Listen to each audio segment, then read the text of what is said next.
Amigos, gracias por seguir en nuestra sintonía. Comenzamos esta hora informativa.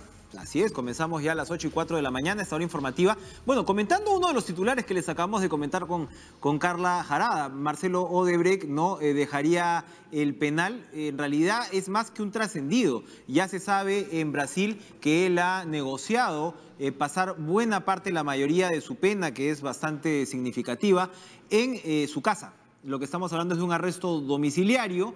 No sabemos si esto vaya a dar paso a una comparecencia restringida más adelante, o a sencillamente recuperar la libertad. Pero lo que ocurre pues es que él ha sido el colaborador eficaz número 1 de la justicia brasileña, ¿no? Y lo que en realidad comienza a entenderse es que en el caso pues del empresariado, a donde se apunta es siempre al actor político. Lo comentábamos, ¿no?, ayer, si alguna posibilidad tienen estos empresarios o estos ejecutivos, mejor dicho, de la construcción peruanos de modificar su situación, seguramente sería por el lado de la colaboración eficaz. No sé si el doctor Luis Lamas Puccio, que se encuentra con nosotros, abogado penalista reconocido, piense igual. Ya incluso el doctor Duberly Rodríguez, el presidente del Poder Judicial, también ha enunciado la posibilidad de que finalmente la colaboración eficaz sea un futuro posible para ellos. ¿Sería posible a estas alturas de la investigación? Sí, ¿qué tal? Muy buenos días. Buenos días. Sí, efectivamente, la colaboración es una posibilidad jurídica que siempre está latente, sobre todo en investigaciones y en procesos en las que intervienen muchas personas. Por eso hay una legislación que procesa las estructuras criminales. Entonces, la legislación en materia de colaboración es esa posibilidad que genera suscitar un frente interno dentro de la estructura, frente a la cual el hecho de dar información privilegiada suscita una desestabilización respecto a las posiciones que se plantean en el ámbito de la defensa. Pero siempre tienes que apuntar hacia arriba, ¿no? O sea, un colaborador eficaz, ¿cuándo tiene sentido? Porque acá estamos hablando de los directivos de las principales empresas de construcción del país. Para empezar, en el caso de Graña y Montero, eso es indubitable. Ellos tendrían que apuntar arriba, tendrían que reforzar la acusación contra Alejandro Toledo o contra otros funcionarios públicos que también resultaron responsables. A raíz de las modificaciones que se hacen en materia de colaboración eficaz, se introduce la posibilidad de que sean incluso los mismos jefes de la organización los que se puedan acoger a la colaboración. Dependerá de la importancia y de la verificación de la información que pudiera proporcionar cualquier persona que ha tenido acceso a esa información. No necesariamente apuntaría a las cabezas, sino en general a conocer dimensiones, facetas o actividades que, habiendo sido encubiertas, no son fáciles de conocer a través de las facilidades que brinda la legislación, como es el caso, por ejemplo, del levantamiento del secreto bancario. Entonces, cualquier persona que haya tenido alguna participación, sea en el ámbito contable, tributario, administrativo, jurídico, direccional, gerencial, y tiene esa información que va a permitir conocer otras dimensiones de la estructura, esa colaboración podría ser aceptada. Porque aquí es fundamental poder entender, primero la hipótesis de la Fiscalía de Hamilton Castro se basa de un lado en lo que ha declarado Jorge Barata. Para empezar, tenemos certeza de eso, seguramente Marcelo Odebrecht, otros elementos, pero en particular Jorge Barata con respecto a lo que los demás sabían de las coimas pagadas a Alejandro Toledo. Y este círculo se cierra de alguna manera con esta acta de cesión de utilidades del año 2011. Así es. ¿No? Varios años después de los hechos, ¿no?, cuando ya comienza a ser rentable esto, ¿no? Y entonces ya toca repartir las utilidades y Odebrecht dice, un momentito, a mí me toca esto, y el resto reconoce tal cosa. Hasta ahora las constructoras peruanas no reconocen ilícitos, ¿no? O sea, estamos dando la colaboración eficaz, pero eso es adelantarse a algo que todavía no está ocurriendo. Para empezar, este tema de la cesión de utilidades es lo suficientemente sólido para usted, porque ellos lo que han dicho, lo que sabemos hasta ahora es que los abogados dicen, bueno, eso es una práctica, es un estándar internacional, no es inusual que sea una cesión de utilidades cuando hay un líder, ¿no?, entre comillas, que ha cargado parte del trabajo, ¿no?, como podría haber sido Odebrecht, y ellos señalan, no tendrían por qué haber sabido que esto se dirigía a una coima. ¿Allí hay una rendija? Estas son pruebas indiciarias. Porque una cosa es un indicio y otra cosa es una prueba. Una prueba es una conclusión a la que se arriba como resultado de la verificación de una serie de acciones y documentos, y esa prueba genera convicción. A partir de la convicción se absuelve o se condena. En estos casos no es fácil acceder a pruebas directas. Hay que recurrir a los indicios. Pero los indicios propiamente no son pruebas. La prueba indiciaria es una metodología interpretativa de los hechos a través de la inferencia. Entonces, estos son elementos indiciarios, solamente que han sido valorados en la instancia de lo que significa la prisión preventiva. La tipificación a Graña, por ejemplo, a José Graña, ¿no? Solamente se le atribuye colusión. En el resto de casos hay lavado de activos. En el caso de Graña es solamente colusión porque él habría sido pues el que originalmente se pone de acuerdo, ¿no? Con Toledo y con Barata para llevar a cabo esta, entre comillas, empresa. El lavado de activos es más grave como delito. Ambos delitos son graves, ¿no?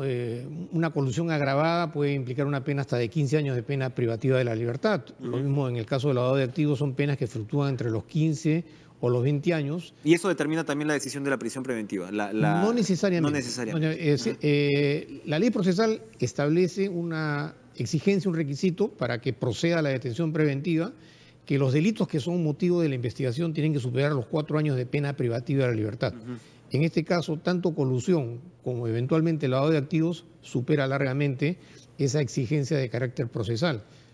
El tema, a mi entender, radica en la valoración de los denominados elementos de convicción, porque lo que está sucediendo hasta este momento no es propiamente un enjuiciamiento. El juicio va a venir después. Dice Duberlí Rodríguez que podría ser 2019, ¿no? Posiblemente que sería una fecha... Termina la investigación preparatoria, 36, 34 meses puede durar, viene la acusación y a partir de ahí entramos al juicio. Ahora, otra vez volvemos, doctor Lamas Puccio, a cuestionar nuestros tiempos, ¿no? O sea, en Brasil vemos que ya...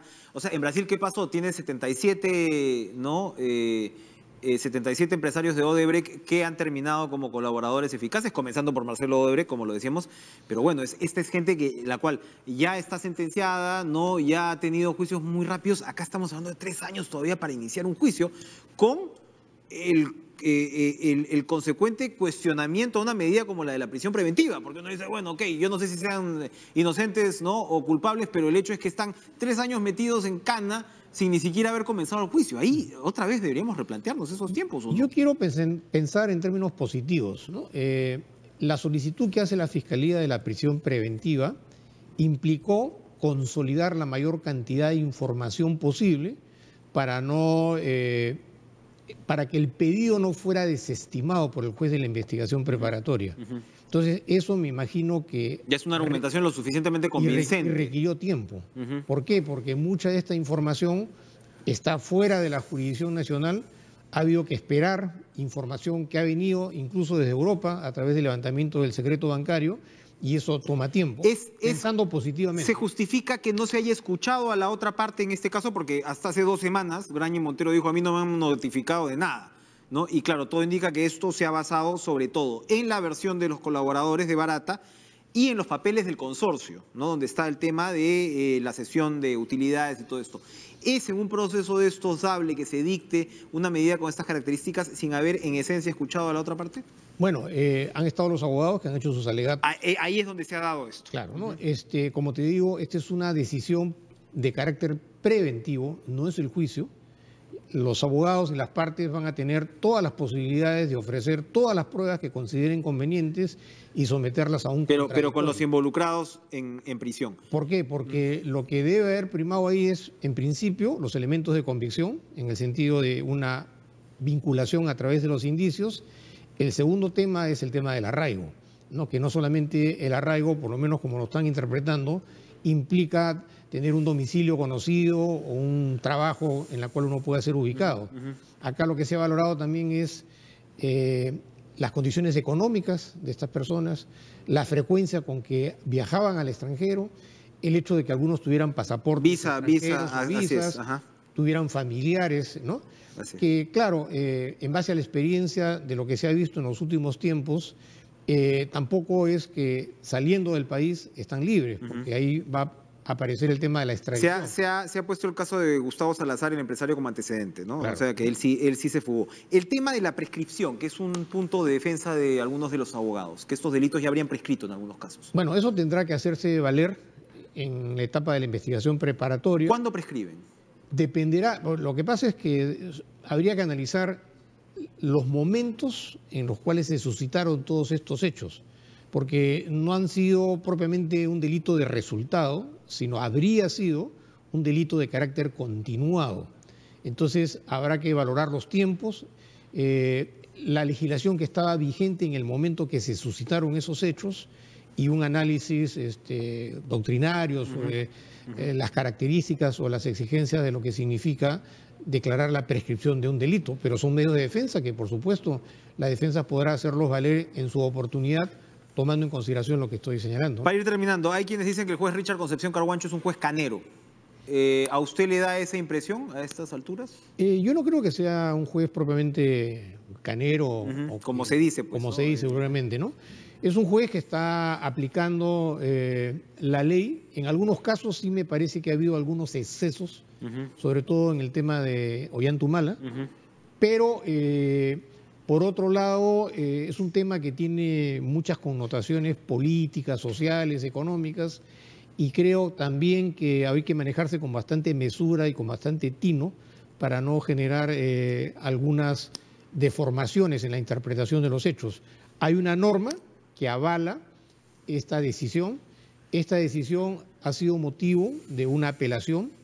Una sala superior está en condiciones de verificar lo que ha hecho el magistrado, incluso confirmarlo o revocarlo, no es la última instancia. Incluso también cabe la posibilidad de una casación ante la Corte Suprema, como está sucediendo en el caso de Humala, ¿no? Si se aplica el criterio de Humala con esta, no sé si llamarlo draconiano o excesivo en términos de lo que sería una carcelería de prisión preventiva, cuando en el caso Humala estamos hasta ahora, pareciera, hablando de aportes de campaña, pareciera, digo yo. Que también es un tema discutible. Que también es un tema discutible, pero se supone que la Fiscalía va por la hipótesis de lavado de activos, tendrá que probarla, ¿no? Así es.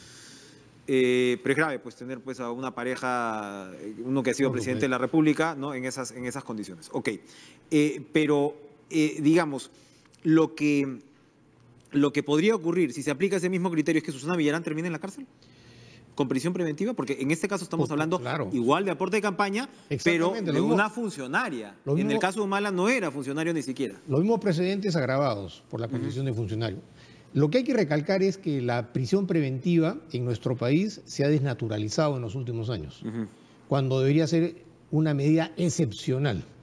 Y ahí pues han entrado a tallar una serie de factores de carácter político, coyuntural, circunstancial o económico. Son casos influenciados políticamente, claro, pero, ¿no? O sea, desde el punto de vista principista, una persona solamente debería ser detenida cuando se trata de una situación excepcional. No es solamente un análisis conceptual de las exigencias que están establecidas en el Código Procesal Penal, ¿no? Ahora, el fiscal alude también la vinculación de estas personas con las empresas como también una forma de repente de eliminar huellas, de eliminar pistas. Lo estábamos discutiendo ahora mismo en la mañana con el caso de Villa María del Triunfo, lo hablamos con el ministro del Interior, Carlos Basombrío, donde él decía, yo he pedido la detención de 24, porque acá estamos hablando de toda una organización que, digamos, es transversal a lo que sería la estructura municipal, comenzando por el propio alcalde, ¿no? Y no se le ha dado la detención al alcalde, no se le ha dado la detención al hermano, se le ha dado la detención a la subgerente de fiscalización y a una serie de funcionarios. Este criterio, a lo que voy, el hecho de poder tener la facilidad de alterar pruebas, alterar elementos, ¿no? ¿Justifica en alguna medida más la prisión preventiva? Es una de las exigencias por las cuales procedería a una detención preventiva, cuando surge la posibilidad de que, dado el rol, la importancia, la labor que desempeña esa persona, si estuviera en libertad, podría modificar el marco probatorio y hacer desaparecer pruebas. Pero dependerá pues de cada uno de los contextos, pues no todos son iguales, ¿no? Evidentemente, en el ámbito empresarial hay muchísima documentación de carácter contable, financiera, tributaria, societaria, jurídica. Entonces, el hecho de que una persona tenga cierto rol de jerarquía sobre su estructura administrativa posibilita un hecho de esa naturaleza. No todos los casos son iguales, ¿no? Pero habrá que evaluar cada uno en particular. Ya casi no se dicta arresto domiciliario, ¿no? Es muy poco. Lo que pasa es que también el arresto domiciliario es una desviación de lo que significa la comparecencia, porque en realidad muchos casos de exceso de carcelería tienen que ser puestos en libertad, son personas que han cometido delitos graves, entonces se recurre al arresto domiciliario, lo cual también es una perversión, porque todos sabemos que el arresto domiciliario es un tema eminentemente simbólico, por lo menos en las condiciones presupuestales, estructurales y operativas en las que se presenta, ¿no? Perfecto. Perfecto, bueno, vamos a ver, y uno recuerda algunos casos de arresto domiciliario, pues, donde paraban a comprarse el sándwich, Claro, también se presta al escándalo de prensa, ¿no? con el arrestado, digamos, y se crea pues una relación, televisión juntos, ven los partidos de fútbol, ¿no? Doctor Luis Lamaz Puccio, muy ilustrativo como siempre, muchas gracias por acompañarnos esta mañana. La del estribo, ¿le gusta que las autoridades salgan a medios a declarar? Me parece que el juez Richard Concepción, no lo vemos al fiscal Hamilton Castro, pero... Me parece que un magistrado debería mantenerse al margen de las entrevistas. ¿Por qué? Porque evidentemente que eso distorsiona. Un magistrado debe mantener un perfil bajo, debe sujetarse estrictamente a sus resoluciones. ¿Por qué? Porque en nuestro país hay dos justicias, la justicia jurisdiccional y la justicia mediática. Entonces, ¿por qué razones un magistrado saldría a un medio de comunicación a hacer declaraciones sobre su labor y sobre su función, mientras que un procesado no tiene ese mismo derecho? Luis Lamaz Puccio, muchas gracias por estar con nosotros esta mañana. Nosotros vamos a ir a una pausa, pero les cuento que vamos a regresar